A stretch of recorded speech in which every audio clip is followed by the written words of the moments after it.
Hello and welcome back to asset guide YouTube channel. आज की इस वीडियो में हम देखेंगे कि जो वन टोकन है वो बर्न होने वाले हैं बहुत जल्दी। और जब भी बर्निंग अपडेट आता है तो यहाँ पर सबसे पहली चीज़ तो होती है कि डिफ़िकल्टी इंक्रीज हो जाती है। और जब डिफ़िकल्टी इंक्रीज होती है तो ऑटोमेटिक आपको पता होगा प्राइस जो है वो जंप करता है। प्राइस जंप करता है यानी कि आपको माइनिंग के लिए ज़्यादा एफर्ट की ज़रूरत पड़ती है। अब यहाँ पर POA यानी कि प्रूफ ऑफ स्टैक या पावर ऑफ अथॉरिटी जो इथेरियम में पहले चलता था, इन सब चीज़ों का जो कि पावर ऑफ अथॉरिटी तो यहाँ पर अब नहीं रहा, क्योंकि यहाँ पर हम पॉलीगन ब्लॉकचेन पर ट्रांसफ़र कर चुके हैं और यहाँ पर भी लेयर 2 ब्लॉकचेन है। तो ऐसी कंडीशन होने पर हमारे पास proof of power of stake ये सारी चीज़ें हो जाती हैं और यहाँ पर डिफ़िकल्टी इंक्रीज़ होती है। और इस डिफ़िकल्टी इंक्रीज़ होने पर हमें ज़्यादा प्राइस पे करना पड़ेगा और हमें less amount of coin receive होंगे। तो चलिए ये एक अलग मैटर है, लेकिन हम बात कर लेते हैं आज का यहाँ पर कि जो वन टोकन है उसमें बर्निंग होने वाली है। OES का प्राइस इंक्रीज़ होगा, ये सही बात है। लेकिन जो मर्चेंट है जिनके पास बन है वो USDT में उसको एक्सचेंज करना चाहते हैं, तो एक्सचेंज का प्रोसेस क्या रहेगा? बर्निंग के टाइम पर इथेरियम में वन कॉइन रहेंगे, उनका क्या होगा? और यदि आप USDT में एक्सचेंज करना चाहते हैं अपने OES को, तो उसके लिए इम्पोर्टेंट प्रोसेस क्या है, यही सारी चीज़ें आज हम इस वीडियो में देखेंगे। तो यहाँ पर आपको कहीं ना कहीं DSP का भी एक शॉर्ट रिव्यू देखने को मिलेगा। तो चलिए वीडियो को शुरू करते हैं और साफ आपको एक एक चीज़ डिटेल में समझाते हैं जिससे कि सारी चीज़ें समझ में आ जाए। सबसे पहले तो हम यहाँ पर बात करते हैं वन टोकन बर्निंग की। तो देखिए, बर्न बर्न का मतलब होता है BURN। बर्न का मतलब होता है हिंदी में जलाना। और जब किसी चीज़ को जलाया जाता है तो वो हो जाती है फिनिश। और यही होता है ब्लॉकचेन के केस में और टोकन के केस में और कॉइन के केस में। जैसे मान लो यहाँ पर 1 लाख कॉइन है और इन कॉइन में से अगर 50, इनका प्राइस 1 रुपया है, ठीक है। और इसमें से यदि 50,000 कॉइन को बर्न कर दिया जाए तो यहाँ पर केवल 50,000 कॉइन रिमेनिंग रहेंगे, शेष रहेंगे। और वैल्यू जो है उतनी की उतनी रहती है। तो यहाँ पर कॉइन जो प्राइस हो जाएगा वो 2 रुपीज़ हो जाएगा। तो ये चीज़ आपको समझनी चाहिए कि जब भी बर्निंग होती है क्वांटिटी कम हो जाती है और प्राइस बढ़ जाता है। अब देखिए, यहाँ पर अगर हम देखें वन कॉइन के केस में, तो यहाँ पर OES पर हम चलते हैं वन नेटवर्क में। तो जैसे ही हम OES पर आते हैं तो यहाँ पर पहला सवाल तो ये आता है कि OES में बर्निंग किस तरीके से होगी, क्योंकि यहाँ पर प्रोसेस कुछ अलग है दूसरी क्रिप्टो करेंसी से। तो ये बात बिल्कुल ठीक है, जब तक पॉलीगन पर डिप्लॉयमेंट नहीं हुआ था, पॉलीगन पर इसका ट्रांजेक्शन नहीं हुआ था, तब तक चीज़ें सिमिलर थी। लेकिन अब जो है वो डिफरेंट हो गई हैं। जब हम पब्लिक ब्लॉकचेन की बात करते हैं तो यहाँ पर हमको पब्लिक में कम्प्लीटली ट्रांसपेरेंसी की बात करनी पड़ेगी, स्पीड, ट्रांजैक्शन और रिलायबिलिटी, ये सारी चीज़ें हमें बात करनी पड़ेंगी। और जब हम इन सब की बात करेंगे तो यहाँ पर एक पॉइंट ज़रूर कंसीडर किया जाएगा, और दैट इज़ जो कि पब्लिक ब्लॉकचेन के, पब्लिक कॉइन के क्राइटेरिया को फिट करता है या फिर फुलफिल करता है, दैट इज़ बर्निंग। और इसी बर्निंग के कारण प्राइस बढ़ता है और क्वांटिटी कम हो जाती है। तो देखिए, वन कॉइन के केस में क्या होता है, इसको इथीरियम ब्लॉकचेन से पॉलीगन ब्लॉकचेन पर ले जाया गया है और यहाँ से यहाँ जाने का प्रोसेस है बर्निंग। यानी कि कॉइन को यहाँ, या फिर आप कह सकते हैं प्रोफाइल डिप्लॉयमेंट। प्रोफाइल डिप्लॉयमेंट में यहाँ पर आपको फ़ीस देनी पड़ रही है, जो कि 50% अभी बन में चल रहा है पेमेंट, और 50% चल रहा है कैश में। तो जब आप इस पेमेंट को कर रहे हैं उसके बाद आपके, जैसे मान लो यहाँ पर 101 कॉइन है, उनको इथीरियम ब्लॉकचेन से उठाकर और सीधे ले जाकर रख दिया जा रहा है पॉलीगन ब्लॉकचेन पर। अब यहाँ पर इस 25 यूरो की जो फ़ीस लग रही थी, इस फीस को डबल करके यहाँ पर 50% कर दिया गया है।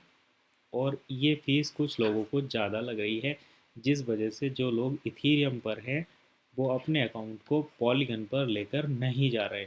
तो ऐसी कंडीशन में क्या होगा कि इथीरियम पर यहाँ पॉलीगन का एक बर्निंग प्रोसेस होगा जो एक फिक्स डेट को रहेगा कि इस डेट के बाद आप प्रोफाइल डिप्लॉयमेंट नहीं कर सकते, प्रोफाइल डिप्लॉयमेंट नहीं कर पाएंगे।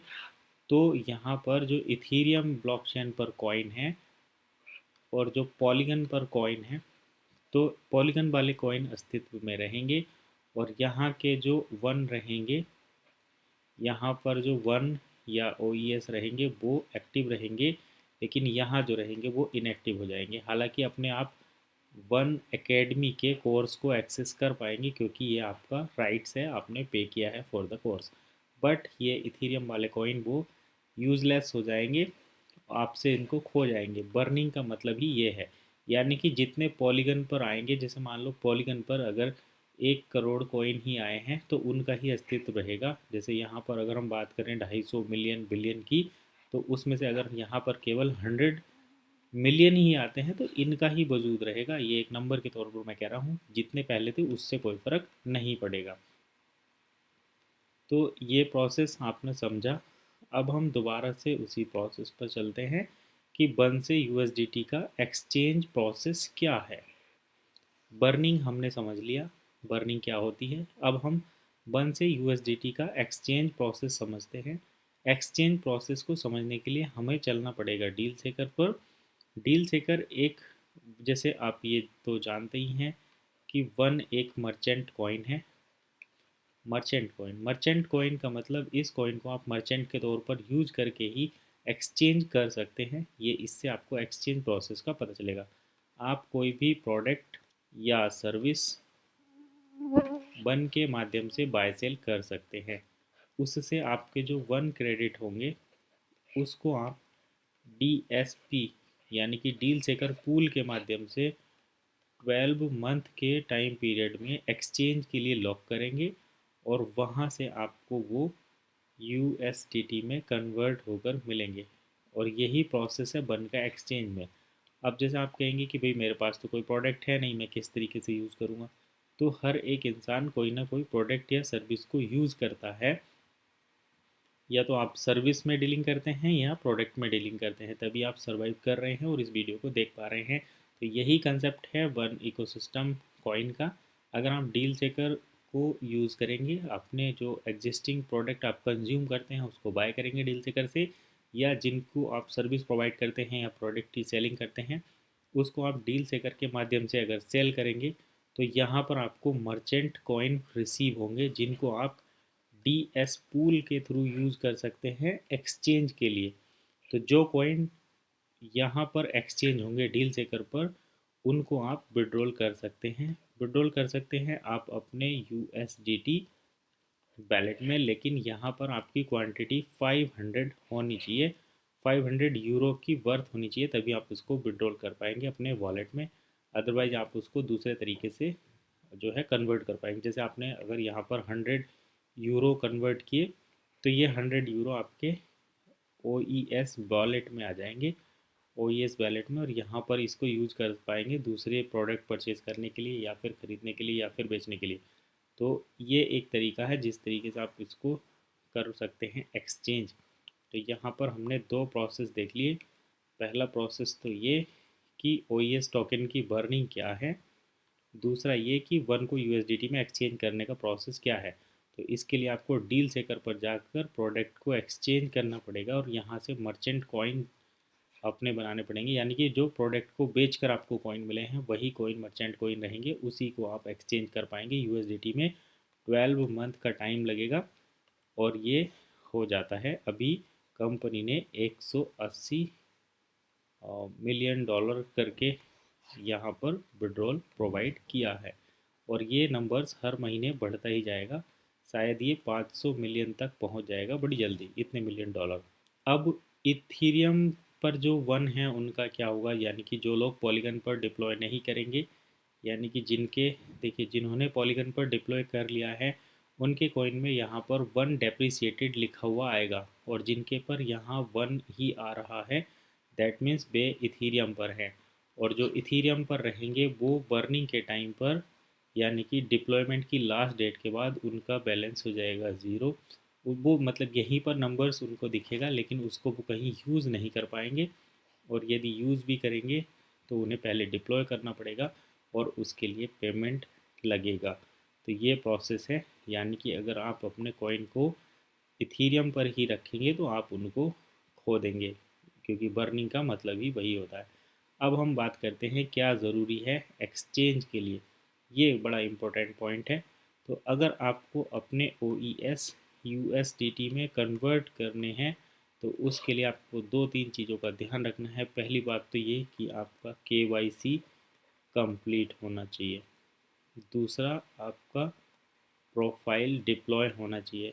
और तीसरा, ये मोस्ट इम्पोर्टेंट है, ये भी वेरी वेरी इंपॉर्टेंट है, वेरी वेरी इंपॉर्टेंट है, लेकिन ये मोस्ट इम्पोर्टेंट है कि आप एक मर्चेंट होने चाहिए, एक्टिव मर्चेंट होने चाहिए, और आप प्रोडक्ट्स या सर्विस, प्रोडक्ट एंड सर्विस, इसमें से कोई सी भी एक चीज़ सेल करते हुए होने चाहिए डील सेकर की मदद से।